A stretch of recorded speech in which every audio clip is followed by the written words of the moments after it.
আসসালামু আলাইকুম ওরহমতুল্লাহি ওয়াবারাকাতুহু। প্রিয় দর্শক শ্রোতা, আশা করি আপনারা ভালো আছেন। দীর্ঘ বিরতির পর আবার ফিরে আসলাম। অনেক ব্যস্ততা ছিল। ইতিমধ্যে গণতান্ত্রিক উপায়ে বাংলাদেশে ভোট হয়ে গেছে। That's wonderful. আজকের বিষয়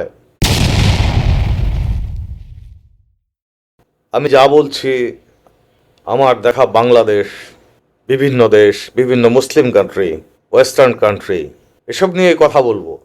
আপনারা আপনাদের মতামত জানাবেন। আমি ব্যক্তিগতভাবে কাউকে হার্ট করতে চাই না। I am not political people even. Politics নিয়ে আমার কোনো মাথা ব্যথা নেই। যাই হোক, মূল বিষয়ে আসি। রাষ্ট্রীয় ধর্ম ইসলাম বেশ সুন্দর একটি কনস্টিটিউশনাল বিষয়। 90% মুসলমানের দেশ বাংলাদেশ। তাহলে একটি মুসলিম দেশে এত সমস্যা কেন? অনেকেই বলবেন কোনো সমস্যাই নেই, আমরা সত্যিই মুসলিম। শুক্রবার মুসল্লিতে মসজিদ ভরে যায়, কোটি কোটি মানুষ রোজা রাখেন। তাহলে তো মুসলিমই বলবো, তাই না? নামাজ পড়া, রোজা রাখা, এটি কি শুধু মুসলিম ক্লেম করার মতো বস্তু? বলবেন অন্যান্য মুসলিম দেশ আরও খারাপ। This is not the fault of Islam. বাংলাদেশের মুসলমানরা, যদি আমাকে দিয়ে চিন্তা করি, ছোটবেলায় আরবি শিখেছি, কোনো অর্থ বুঝিনি। Very simple. অনেক মাদ্রাসা বেড়েছে, প্রতি বছর 70 লক্ষ স্টুডেন্ট মাদ্রাসায় আসে, তার মধ্যে ঝরে পড়ে। সংখ্যায় মাদ্রাসা শিক্ষার্থী কম নয়, বেশিরভাগ অংশই ঝরে পড়ে।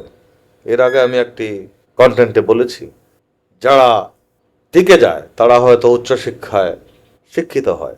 যারা ঝরে পড়ল, যদি অনেকেই আরবির অর্থ বুঝে থাকে, তাহলে নিশ্চয়ই কিছু ইসলামিক মূল্যবোধ নিজের মধ্যে গড়ে ওঠার কথা, উঠেছেও হয়তো।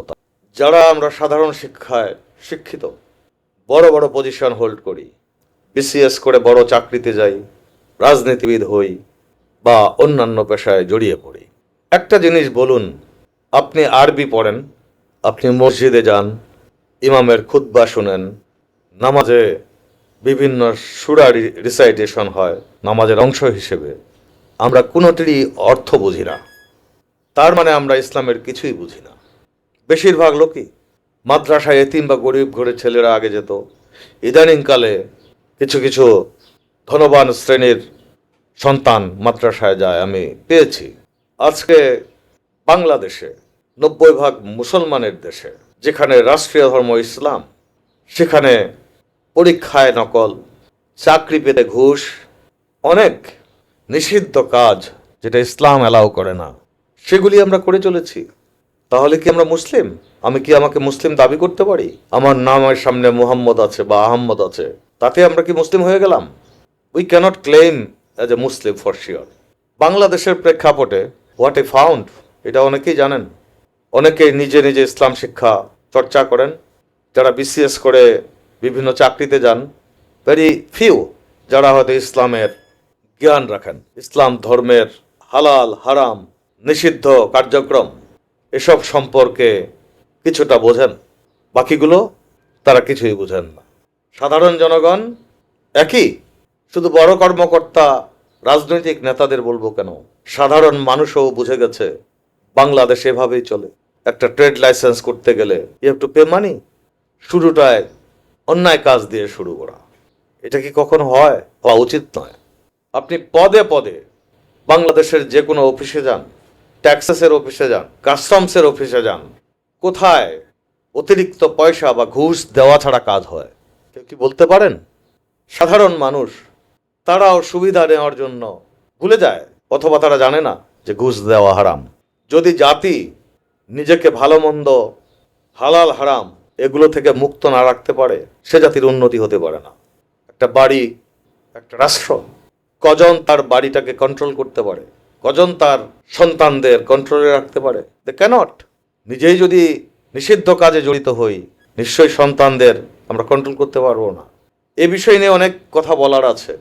যারা আল্লাহ বা রাসূলের বিরুদ্ধে কথা বলেন তাদেরকে আমরা নাস্তিক বলি, গলাও কেটে দেই।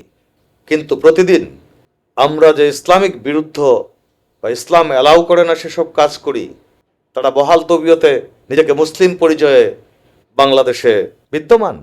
আমার কথা হচ্ছে খোলা কথা, আনটিল আনলেস সাধারণ জনগণ, সাধারণ মানুষ শিক্ষা ব্যবস্থায় বা আচার আচরণে যদি পরিবর্তিত না হয় নিজেকে মুসলিম দাবি করার আগে, তাহলে কিছুই বদলাবে না।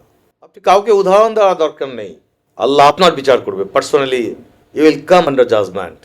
যদি আপনি ইসলাম ধর্ম বিশ্বাস করেন, আপনাকে হিসাব দিতে হবে। যদি তাই হয়, বেশিরভাগ বাংলাদেশি কখন হজ করতে যান? রিটায়ারমেন্টের পরে, বয়স যখন 60 বা 70, তখন হজে যান। হজ থেকে ফিরে ড্রেস পাল্টে ফেলেন, নামের আগে আলহাজ বা হাজি লাগিয়ে দিই, তাতে কি মুক্তি পাবো? যে সময়টাতে ইসলাম ধর্মের ইনস্ট্রাকশন অনুযায়ী চলার কথা, যদি আমরা না চলতে পারি, শেষ বয়সে এসে আমরা যদি লেবাস পাল্টাই, হজ করি বা দান করতে থাকি, I don't think so it will help. মসজিদে এখন কমে গেছে যে এই কাজ করা অন্যায় বা এটা করো না, বরং শুনতে পাই জীবনের সব গুনাহ মাফ হয়ে যাবে যদি এই দোয়াটা করা যায়। অবশ্যই আল্লাহ রহমানুর রহিম, উনি ক্ষমা করে দিতে পারেন। আপনি সারা জীবন একজনের হক নষ্ট করলেন, ইউ ডিস্টার্বড সামবডি, আপনার জন্য কেউ ক্ষতিগ্রস্ত, আল্লাহ নিশ্চয়ই বিচার করবেন। It is not easy to get forgiveness for sure.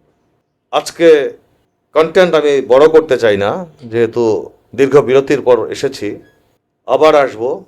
পরবর্তী কন্টেন্ট দেখার জন্য অনুরোধ রইল। দোয়া রাখবেন যেন এভাবে কন্টিনিউ করতে পারি। I would like to request প্রত্যেকটা মানুষকে, আপনি নিজে ইসলাম ধর্ম বোঝার চেষ্টা করুন, পড়ার চেষ্টা করুন। আজকাল সহজ হয়ে গিয়েছে, আমাদের সময় নেই, আমরা সময় অন্যদিকে কাটাই। So we have to learn, we have to just আমাদেরকে শিক্ষা গ্রহণের জন্য চেষ্টা করতে হবে। আমাদেরকে এখনই বদলাতে হবে। তো আমাদের সন্তানদের বদলানোর দায়িত্ব এখনই নিতে হবে। এটা যদি আমরা না করতে পারি, তাহলে কিছুই হবে না। আসুন আমরা নিজেরা জাগ্রত হই, আল্লাহর কাছে ক্ষমা চাই। আল্লাহ যেন আমাদেরকে ইসলামের পথে চলার সুযোগ করে দেন, হেদায়েত দেন। ততক্ষণ ভালো থাকবেন, সুস্থ থাকবেন, সততার পথে থাকবেন। আসসালামু আলাইকুম ওয়া রাহমাতুল্লাহি ওয়া বারাকাতুহু।